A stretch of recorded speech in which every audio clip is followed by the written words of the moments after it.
अयोध्या में हाहाकार। सुमंत खाली रथ लेकर अयोध्या पहुंचे।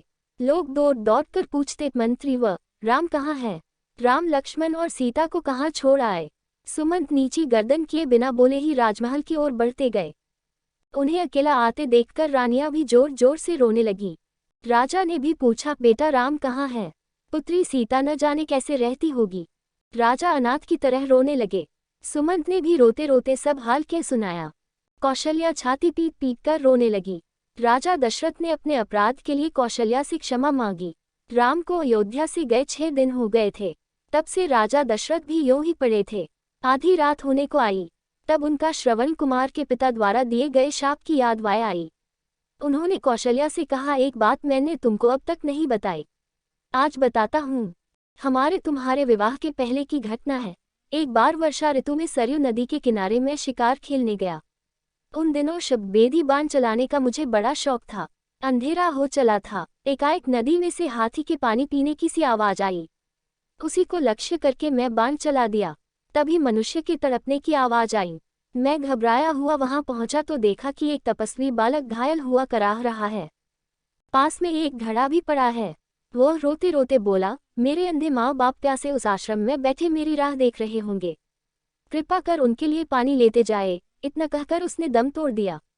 मैं जल लेकर आश्रम में गया। मेरी आहट पाकर उसके बूढ़े बाप बोले, बेटा श्रवण इतनी देर कहाँ लगाई?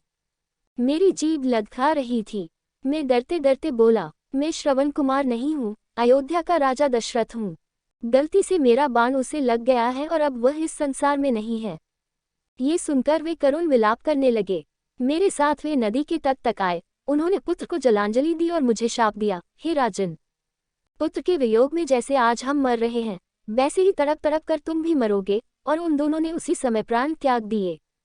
कौशल्या, लगता है उस शाप के सच होने का समय अब आ गया है।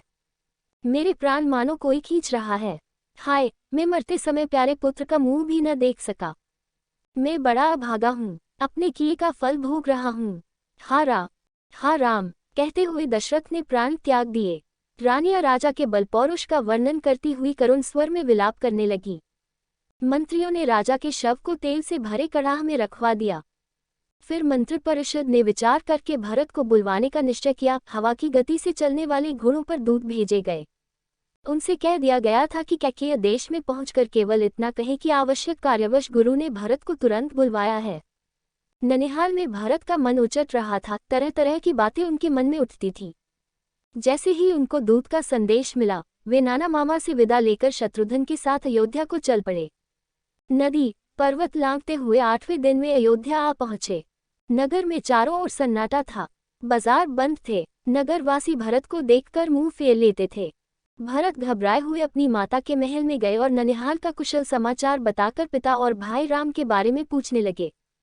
कैकेयी ने हंसकर कहा, तुम्हारे पिता तो स्वर्ग चले गए, वे इस पृथ्वी का सुख भोग चुके थे, उनके बारे में चिंता न करो। भरत फूट फूट कर रोने लगे। फिर उन्होंने पूछा, भाई राम कहाँ हैं? कैकेयी ने हंस हंसकर अपने वरदान तथा राम लक्ष्मण और सीता के वन जाने की सारी बातें कह सुनाई। वो बोली, बेटा भरत, मैंने तुम्हारे लिए ही सब कुछ किया है। अब चिंता छोड़कर अयोध्या की राज्य लक्ष्मी का भोग करो। भरत को माता पर बड़ा रोष आया। वे बोले, पापिनी, तूने ये क्या किया? इक्ष्वाकु वंश की तूने नाक काट दी। ऐसा ही करना था तो मुझे जनते ही क्यों न मार डाला। इस बीच राज्य के मंत्री भी वहां आ गए थे। उनके सामने भी उन्होंने कैकेयी को बहुत भला बुरा कहा। वे बोले, मंत्रियों, आप भी सुन ले, मेरी माँ ने जो कुछ किया है उसमें मेरा कोई हाथ नहीं, मैं शपथपूर्वक कहता हूँ। ये कहकर भरत तुरंत ही माता कौशल्या के पास चल दिए और उनसे लिपटकर बच्चे की तरह बिलखकर रोने लगे। माता ने उन्हें धीरज बंधाया। फिर वे भी पछाड़ खाकर भूमि पर गिर पड़ी। भरत ने माता को भी तरह तरह से सांत्वना दी। रात भर भरत पिता और भाई राम की याद करके रोते रहे। उन्होंने माता के सामने सैकड़ों तरह की सौगंध खाई और कहा कि जो पाप कर्म कैकेयी ने किया है उसका मुझे पता भी नहीं। जिसकी सम्मति से यह हुआ हो उसकी बुरी गति हो। सवेरा होने पर राजा दशरथ का चंदन की चिता पर दाह संस्कार किया गया। भरत ने सब अंतिम संस्कार गुरु के बताए अनुसार विधिवत किया। अगले दिन मंत्रियों और नगरवासियों को बुलाकर भरत ने कहा, अयोध्या का राज्य सबसे बड़े भाई राम का है। हम आप सभी उन्हीं के हैं। राम को लौटा लाने के लिए मैं कल ही चित्रकूट जाऊंगा। आप भी चलें। माताएं भी चलेंगी, प्रजा भी चलेगी और साथ में चतुरंशिनी सेना भी रहेगी। गुरु वशिष्ठ जी से भी मैं चलने के लिए प्रार्थना करूंगा।